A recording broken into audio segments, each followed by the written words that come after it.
মায়ের হাতের ভালোবাসা দেখেছো? মায়ের হাতের ভালোবাসা।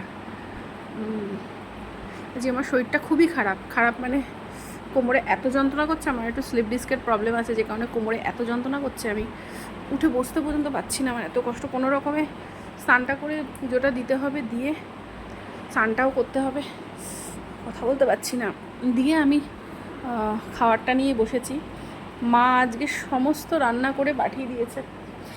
মা যখন রান্নাটা করে পাঠিয়েছে তখন কিন্তু আমার কোমরে ব্যথা অত ছিল না, মানে মায়ের মন তো বলে, ওই জন্য আগে থেকে খাবারটা পাঠিয়ে দিয়েছে। ভাতটাও দিয়ে দিত, কিন্তু না, আমি ভাতটা আমি নিজে করেছি, করে এই খেতে বসেছি। দাঁড়াও দেখায় কী কী পাঠিয়েছে আমার মা।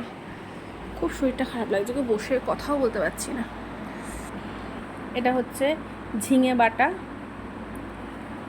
ডাল, আর চিংড়ি মাছ দিয়ে মোচা। এই যে চিংড়ি মাছ দেখতেই পাচ্ছ, বড় বড় চিংড়ি মাছ দিয়ে মোচা ঘন্ট। আর এই যে ভাত, যদিও এতটা ভাত আমার একার না, আমার আর ছেলের দুজনের ভাত একসাথেই নিয়ে নিয়েছি। আমি ওকে খাইয়ে দেবো আর আমি খাবো, সেই কারণে চলো খেয়ে নিই। মায়ের হাতের ভালোবাসা কি বলবো। মায়েরা হচ্ছে কিছু না বললেই সব কিছু জানতে পারে, বুঝতে পারে। তো যে কারণে আগে থেকেই সব কিছু তৈরি করে দেয়, ব্যবস্থা করে দেয়।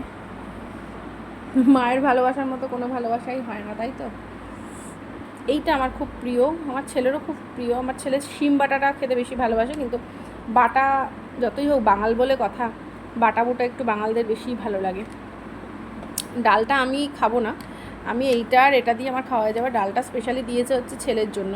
মাকে বললাম, মা ছেলের জন্য একটু ডাল দিও, কারণ শুকনো শুকনো তো, একটুখানি ডালটা দিলে ও ডালটা খেতে পারবে। তো সেই কারণে যাই হোক চলো খেয়ে নিয়ে। আমি কথাই বলতে পারছি না, এত ব্যথা করছে না। আমার ছেলে এটাকে দেখে বলছে মাংসের মতন লাগছে। তো আমি হ্যাঁ, দিম্মা এত সুন্দরই রান্না করে। আসলে আমার মায়ের রান্না প্রচণ্ড ভালো। অসহ্য ব্যথা করছে গো, অসহ্য ব্যথা। আমি গ্যাসের ওষুধ একটা খেয়েছি, ভাতটা খেয়ে আমি একটা ব্যথার ওষুধ খাবো, খেয়ে শোবো। পারছি না, এত কষ্ট হচ্ছে। যাই হোক চলো টাটা, খেয়ে নিই।